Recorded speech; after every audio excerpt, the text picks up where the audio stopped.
it over to Dr. Keller. Good afternoon, everybody. I'm Cody Keller, and this lightning talk is based on a report of the same name published in the fall of 2019.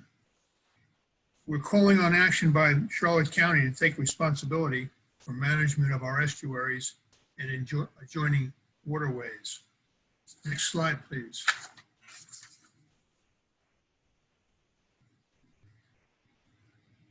This is an underlying premise of our work. Estuaries, where salt and freshwater meet.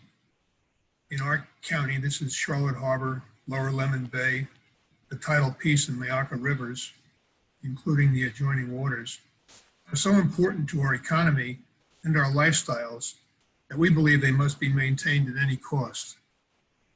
Next slide, please.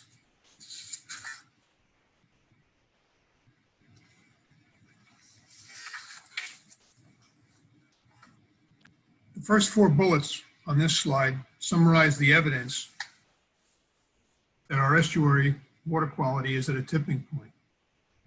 The Conservancy of Southwest Florida, the Estuary Program, and Florida DEP have concluded that our estuaries are impaired.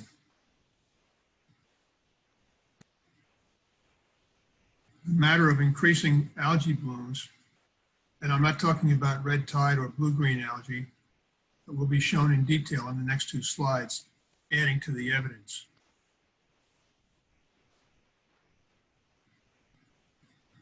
I'm getting a note here to turn up my audio, but I'm not sure how to do that.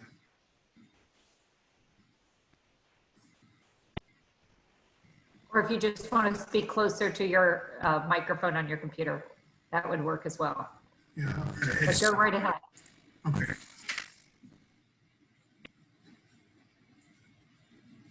How about if I talk louder? Is this okay? That's perfect. Thank you. All right. Okay. Fish resiliency is important because fishery populations can in time recover from natural disasters like red tide, cold spells, and hurricanes. However, fish are not able to thrive in areas of chronic, severe water quality stress, such as algae blooms fueled by human-caused excess nutrients. Indian River Lagoon comes to play as an urgent warning that we'll come back to a few more slides later. Next slide.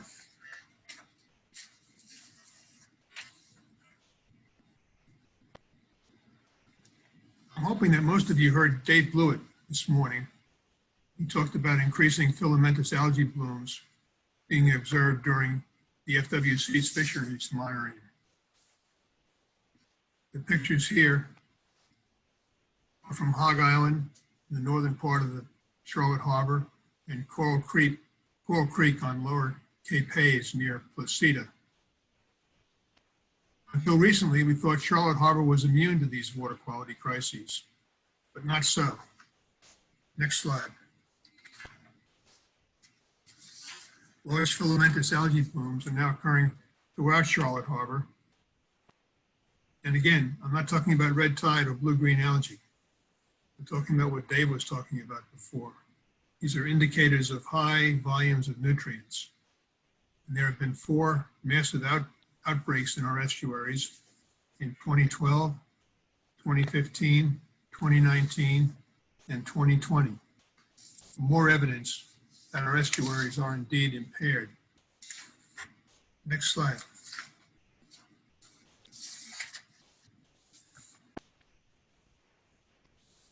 Indian River Lagoon in Melbourne on Florida's east coast has been facing what Audubon calls one of the worst ecosystem crises. They have what is the chronic severe algae blooms fueled by human-caused excess nutrients. This is what fish cannot survive.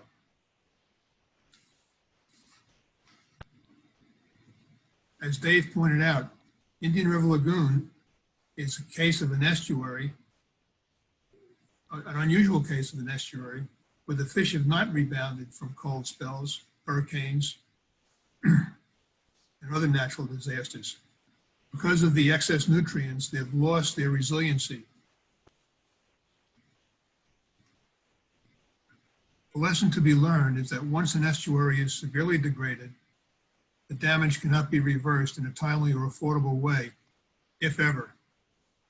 We don't want to get close to this sort of a situation in Charlotte Harbor and our adjoining estuaries. Next slide, please.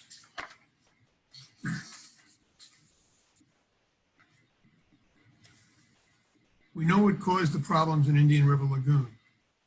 Decades of excess nutrients from human activities, wastewater and stormwater runoff. We know what is causing the impairments in our estuaries. Nutrients from wastewater and stormwater, and increasingly climate change. As waters warm, favoring algae blooms, and more rain produces more runoff carrying nutrients to our estuaries. The solutions are straightforward. Monitor and report nutrient levels in all waterways, manage the runoff and nutrients below prescribed levels, and mitigate and reverse climate change. Next slide.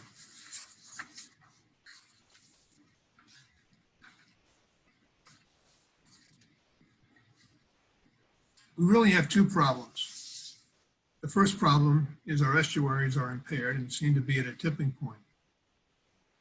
The second problem is that the county has not taken responsibility for or acknowledged the first problem. In a positive light, Charlotte County has recently stated that water quality is a priority, and they have created a water quality task force to brainstorm the issue. Another positive is that there are really good people on the county staff working in water quality areas. On the negative side, no additional funding has been provided to manage water quality. And there is nobody, no office in the county government responsible for overall water quality. Instead, water quality monitoring is done by two separate departments, wastewater and stormwater, with little or no coordination between them. In addition to these structural gaps, we have missed opportunities. 5 years ago, in 2015, sorry for the error, it's not 2017 as it says on the slide, the estuary program noted that Port Charlotte is the largest urbanized area in the region that isn't included in a routine water quality monitoring program. And they offered to help to establish one. A year later, Florida Atlantic University reported to the commission that what we needed in the county was a program designed to meet state water quality standards and the creation of a comprehensive water quality monitoring and reporting program. However, no action has been taken on these recommendations. We need the county to step up. Next slide.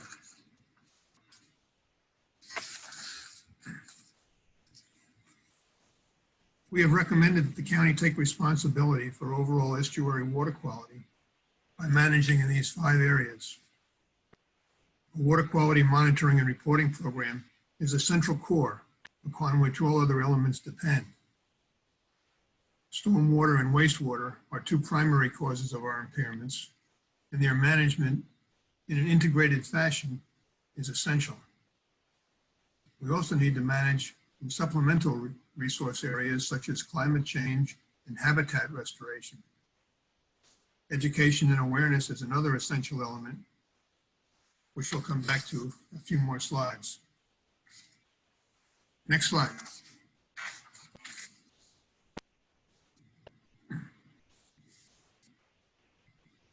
Based on the Florida Atlantic University study presented to the Commission in 2016, we recommend a science-based management process that has as its goal the achievement of state estuary standards adapted to local situations. This process is based on the comprehensive routine monitoring, analysis, and reporting of our estuaries and adjoining waterways, as shown in this flow diagram.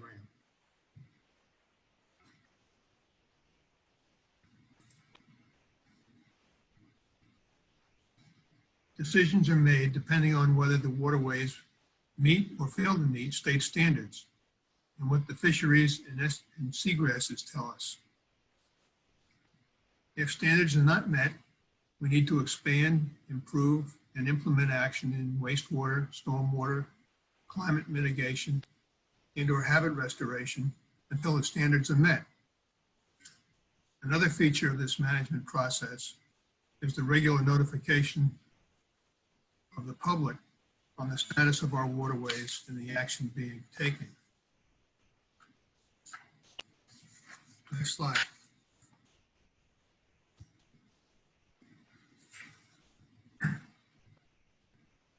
Sustaining our estuaries long-term necessitates creating an overall county waterways and water quality management function.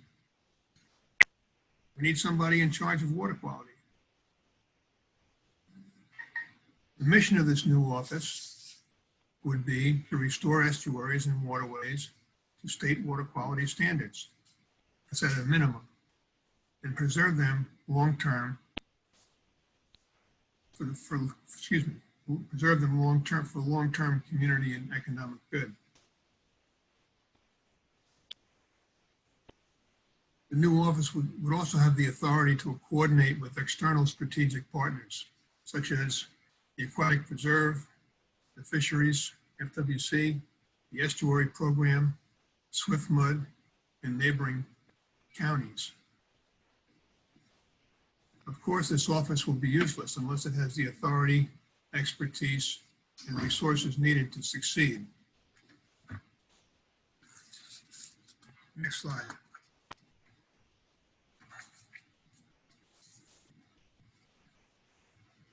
The County Water Quality Task Force is currently working with Human Resources Department to create a position description for a water quality chief.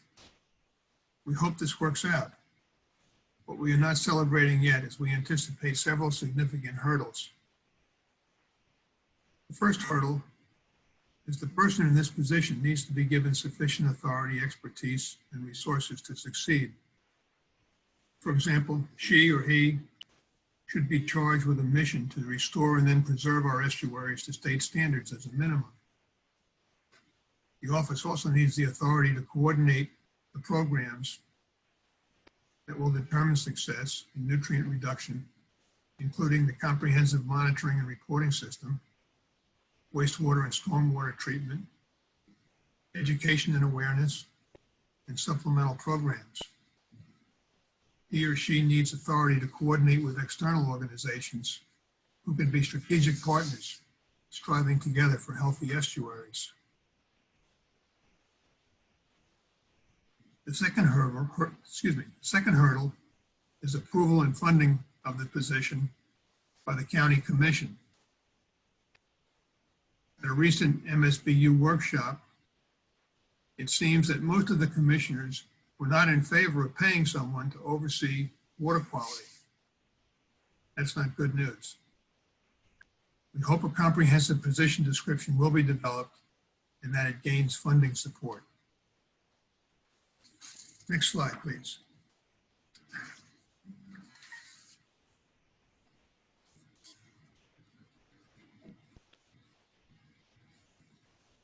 I was privileged to be in a discussion group that included Jerry Olivo, an assistant superintendent in the Charlotte County Schools, and Dr. Mike Savarese of the Water School at Florida Gulf Coast U back in January of this year at the county's One Water Assembly. These experts helped us to see that a key to improving our water quality is having people in a variety of audiences: schools, colleges, kids, adults, retirees, new residents, staff, elected officials, and others. Having these people help these people understand why water quality is so important and what needs to be done. Without understanding, there will be no support for these programs. Without support, there will be no funding.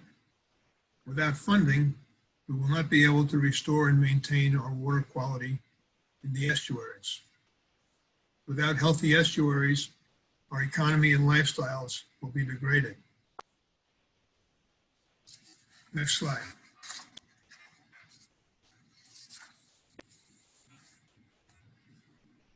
Let's sum it up. Healthy estuaries are an economic and lifestyle necessity. Water quality in our estuaries is declining, and we know the causes and the solutions. Managing estuaries and waterways sustainably requires the county to take action to create the mission to restore and preserve our estuaries and adjoining waterways to state standards, a water quality function for the chief in charge, a science-based water quality decision process, a comprehensive water quality monitoring and reporting program, and a K to Gray education and awareness campaign. These ideas have been presented with a sense of urgency. If our water quality continues to degrade, the impacts on our residents, tourists, fish, wildlife, and economy will be increasingly more dramatic, if not reversible, as our neighbors in Indian River Lagoon have discovered. We believe it's time to act, and we hope our ideas can help the county step up now. Some in the audience may want to do something about this situation, and we thank you for that. We suggest that you consider using your voice and your influence to encourage the county to fund a water quality position, a water quality function. Next slide. Here's our contact information and the webpage where you can see the slideshow and you can see all of our reports. I'm looking forward to your questions and comments, and thank you for your attention. Great, thank you, Dr. Keller. That was a wonderful presentation, and now we're going to be moving over to Minty. Feel free to answer as many questions as you can in the next 4 minutes. Thank you. Thank you.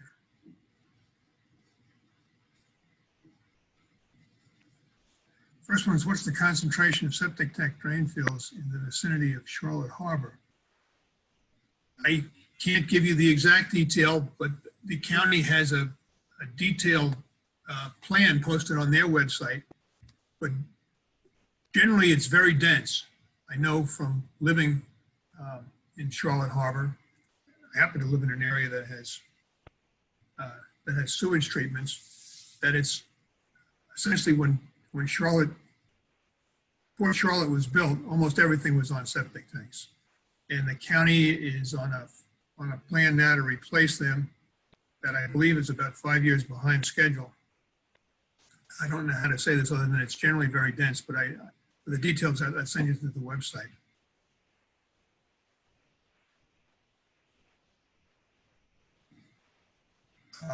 And yes, it's very similar to Indian River Lagoon. Thank you.